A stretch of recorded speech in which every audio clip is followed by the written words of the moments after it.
হিমিস ক্রিয়েশনে সকলকে স্বাগত। আশা করি সকলে খুব ভালো আছো। সকলের জন্য রইল অনেক অনেক ভালোবাসা। আজকে আমি তোমাদের সামনে একটা নতুন রেসিপি নিয়ে হাজির হয়েছি। তাহলে চলো রেসিপিতে চলে যাওয়া যাক। আজকে আমি তোমাদের ফুলকপি দিয়ে একটা দুর্দান্ত স্বাদের রেসিপি করে দেখাবো, যেটা রুটি, ভাত, পরোটা, লুচি সব কিছুর সাথে জমে যাবে। তাহলে চলো, আমি একটা ছোট্ট দেশি ফুলকপি নিয়েছি। দেখো, ফুলকপিগুলো কেটে আমি ভালো করে ধুয়ে নেব। এটা করতে আমার শুধু 1 চামচ পোস্ত লাগবে, আর লাগবে কয়েকটা কাঁচা লঙ্কা। ফুলকপিগুলো ভালো করে ধুয়ে আমি নিয়ে নিয়েছি। এবার জলের মধ্যে হালকা ভাপ দিয়ে নেব। এটা ভাপ দিয়ে নিলে যাদের গ্যাসের সমস্যা আসে তাহলে গ্যাসটা হবে না। তোমরা চাইলে ভাপ নাও দিতে পারো, তবে আমি সবসময় ফুলকপি ভাপ দিয়ে রান্না করি। দেখো, ভাপ দিয়ে আমি তুলে নিয়েছি। এবার কড়াইটা গরম করে কড়াইটা গ্যাসে বসিয়ে দিয়েছি। কড়াইটা গরম হলে আমি এর মধ্যে সাদা তেল দিয়ে দেব।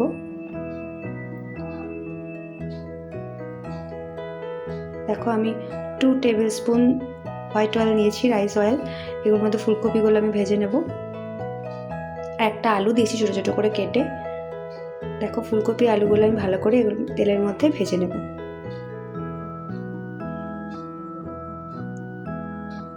একদম সামান্য মশলা এই রেসিপিটা হয়ে যায়, আর খেতে অসাধারণ হয়। দেখো, ফুলকপি আলুগুলো আমার লাল লাল করে ভাজা হয়ে গেছে। এবার এর মধ্যে একটু সামান্য হলুদ নুন দেব কালারটার জন্য।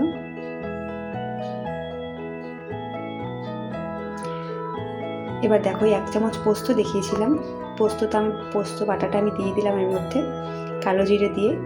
এবার সামান্য মতো নুন দিয়েছি, যেটা দেখাতে পারিনি অফ ক্যামেরায়। দেখো, এবার ওই পোস্তর মধ্যে আমি ফুলকপি আলু ভেজে রাখাগুলো তুলে রেখেছিলাম, ওগুলো পোস্তর মধ্যে দিয়ে হালকাভাবে নাড়াবো। গ্যাসটা লো টু মিডিয়াম থাকবে।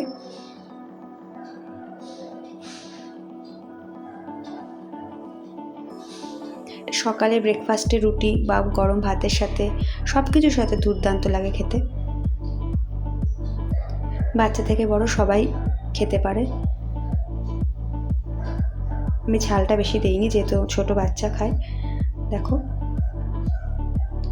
ওই মশলা ধোয়া জলটা দিয়ে আমি কষাবো। তোমাদের সামনে আমি পোস্ত বাটাটা দেখাতে পারিনি, ওই কড়াইয়ের মধ্যে দিয়ে দিয়েছি।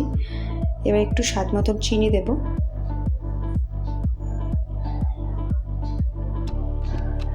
এমনি যত বড়ই হোক ভিডিও, সবাই মোটামুটি সবার কাছে এখন টাইমের খুব অভাব। যত বড়ই দিই ওই জন্য তাড়াতাড়ি ছোট করে দিচ্ছি ভিডিও। ধনেপাতা কুচি দিয়ে এটা নামিয়ে দিলাম।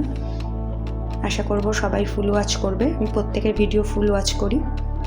লাইক দিয়ে নতুন বন্ধুদের অনেক অনেক ভালোবাসা। আর পুরনো যারা তো ভিডিও দেখো, অবশ্যই কয়েকজন আছো খুব ভালো ভিডিও দেখো এবং ভালো ভালো কমেন্ট করো। আমার ভীষণ ভালো লাগে, নতুন ভিডিও বানাতে অনেক উৎসাহ পাই।